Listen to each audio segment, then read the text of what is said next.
அடடே! வாங்க, வாங்க.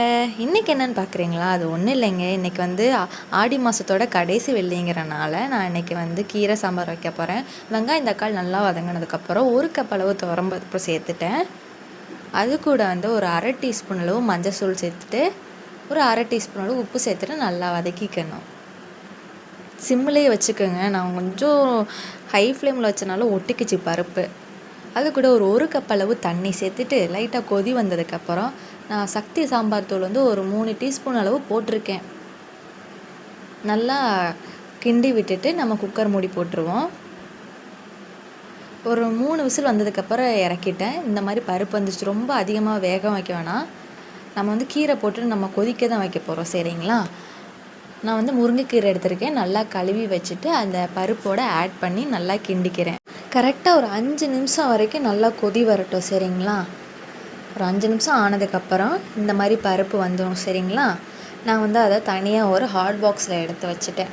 இப்போ அது எப்படி இருக்குன்னு பார்க்கலாம், வரீங்களா?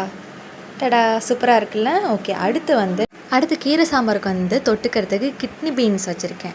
இதை வந்து ஃபஸ்ட்டு டைம் பண்ணுறேன். எனக்கு இது எப்படி பண்ணுறதுன்னு கூட தெரியாது. ஃபஸ்ட்டு பேனில் எண்ணெய் ஊற்றிட்டு கடுகு போட்டுட்டேன். கடுகு நல்லா பொரிஞ்சதுக்கப்புறம் கருவேப்பிலை போட்டுட்டு வெங்காயம் தக்காளி ஆட் பண்ணி நல்லா வதக்கிக்கணும். இதான் ஃபஸ்ட் டைம் பண்ணுறனால எப்படி பண்ணுறதுன்னு தெரியல. சரி, நம்மளே ஒன்று பண்ணுவோன்னு சொல்லிட்டு தான் இந்த மாதிரி பண்ணுறேன். அது கூட கொஞ்சோண்டு 1/2 டீஸ்பூன் அளவு தான் உப்பு சேர்த்துருக்கேன். அப்புறம் நான் கழுவி வச்சுருந்தேன் அந்த கிட்னி பீன்ஸை வந்து இதோட ஆட் பண்ணிவிட்டு நல்லா கிண்டிக்கிட்டேன். நம்ம கொஞ்சோண்டு தானே உப்பு சேர்த்தோம். இப்போ வந்து அந்த கிட்னி பீன்ஸில் வந்து கொஞ்சம் ஒரு 1/4 டீஸ்பூன் அளவு உப்பு சேர்த்துக்கிட்டேன். ஏன்னா நான் அதோட ஆட் ஆகணும்ல அந்த உப்பு, அதுக்காக சேர்த்துருக்கேன். பார்த்திங்களா, கலரே மாறிடுச்சு. இது கூட வந்து 1/4 டீஸ்பூன் மஞ்சத்தூள் சேர்த்துட்டு 1/2 டீஸ்பூன் அளவு மல்லித்தூள் சேர்த்துக்கிட்டேன். 1 டீஸ்பூன் அளவு மிளகாத்தூள் சேர்த்துட்டு லைட்டாக தண்ணி ஊற்றி இந்த மாதிரி வந்துருச்சு. அவ்வளோதாங்க, கிட்னி பீன்ஸ் பண்ணிட்டேன்.